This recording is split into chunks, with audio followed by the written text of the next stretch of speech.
Okay, so today I want to kind of demonstrate the kind of steps we have to take to kind of prepare before you start flying in a plane. 'Cause a lot of people kind of think you get a plane, you take off, and you start flying. In actuality, it's not how it is at all. There is actually a lot of planning that goes behind the scenes of flying a plane. But starting off, I want to start with a kind of quote by one of the Wright brothers when they kind of first started the aviation industries. So he said, "More than anything else, the sensation is one of perfect peace, mingled with an excitement that strains every nerve to the utmost. If you can conceive of such a combination." So now, with that kind of in your head, like flying is something it's definitely dangerous. So they do a lot of flight plans before you actually get up in the plane and start flying. So the first thing you kind of want to plan for is where you're going. Because if you kind of have an idea where you're going, and you'll make that plan to what airport you want to go by, how you want to get there.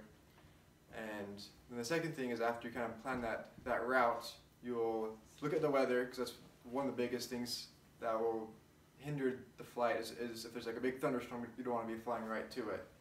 Because that's how plane crashes would happen, if you have a little plane going this huge thunderstorm. And the very last thing you do, right before you're getting ready to take off, or not take off, but get to the airport, you'll actually call a number which is 800-992-7433.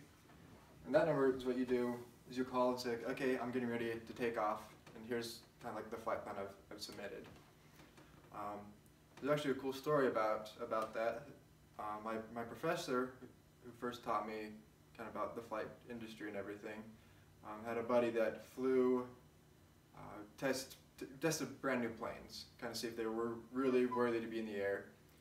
So one time he's flying, he submitted that flight program, and he was in the air. All suddenly, his electrical system started catching on fire. So right before he turned off his electrical systems, he kind of called out to the radio tower, like, "Hey, I'm having issues, I gotta turn off all my electrical systems."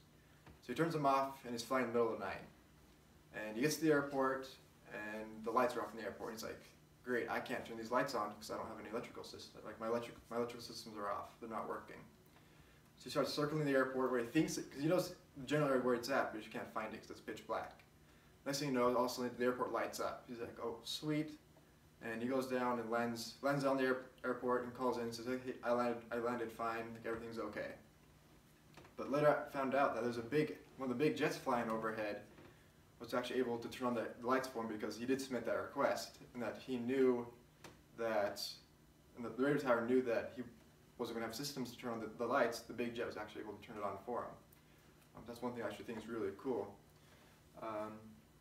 So then with airplanes, one thing they always have with them is always they have tons of different redundancies. So for example, your radio stops working, you have a second one to back it up. Your navigation stops working, you have a second one to back it up.